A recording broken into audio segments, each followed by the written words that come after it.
1945 ဩဂုတ်လ 6 ရက်နေ့မှာအမေရိကန်နိုင်ငံဟာကမ္ဘာပေါ်မှာ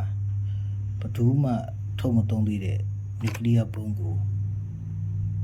ဂျပန်နိုင်ငံဟီရိုရှီးမားမှာကျဲချခဲ့ပါတယ်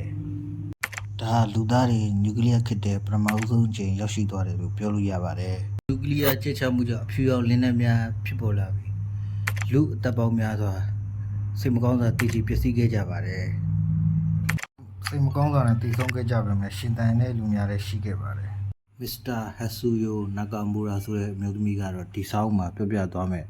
အသက်ရှင်ရ6ယောက်ကပထမဆုံးတစ်ယောက်ဖြစ်ပါတယ်။ဟုတ်ကဲ့အမေရိကန်တွေနျူကလ িয়ার ဘုံးကို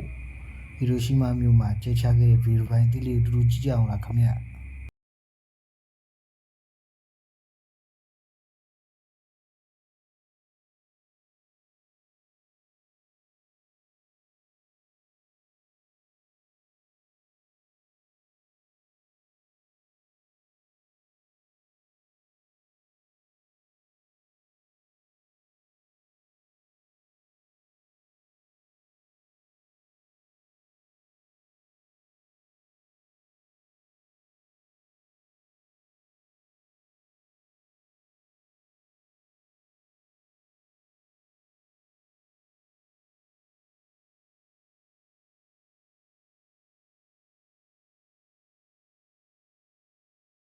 ဟုတ်ကဲ့တွေ့တယ်မလားခင်ဗျ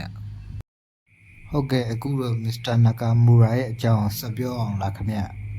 နာကာမူရာမုတ်ဆိုးမတူဖြစ်ပြီးခင်မွန်းဖြစ်သူခြံထားခဲ့တဲ့ဆက်ချုပ်လေးဆက်လေးကိုအမိပြုရင်တာသမီ3ယောက်ကိုကျွေးမွေးရတဲ့ဆက်ချုပ်သမားတဦးပါပေါကွဲမှုဖြစ်ခင်မစ္စတာနာကာမူရာကမိဖို့ထဲမှာချက်ပြုတ်နေခဲ့ပြီးသူမရဲ့ကလေးတွေကအနားယူခဲ့ပါတယ်ရုတ်တရက်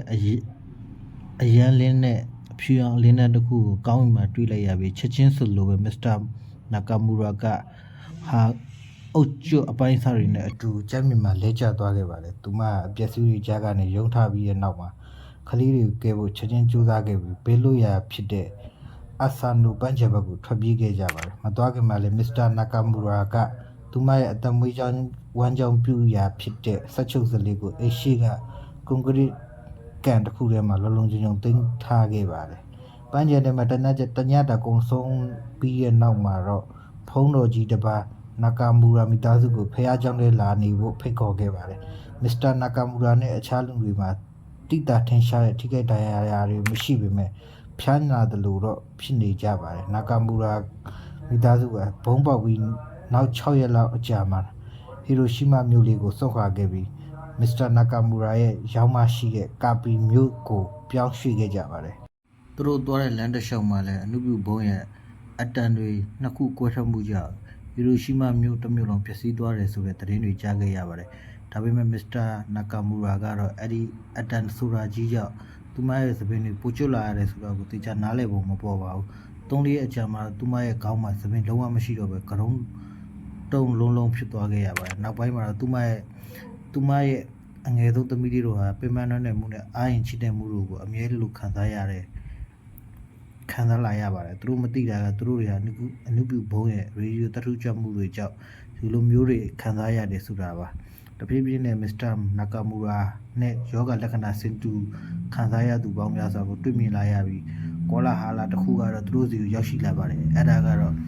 အနုပြုဘုံရဲ့အစိတ်တောက်တွေက9နှစ်လောက်ဆက်ရှိနေနိုင်တယ်ဆိုတာကိုပါပဲဆိုလိုတာကအဲ့ဒီအစိတ်တောက်တွေရှိနေသေးဘယ်သူမှ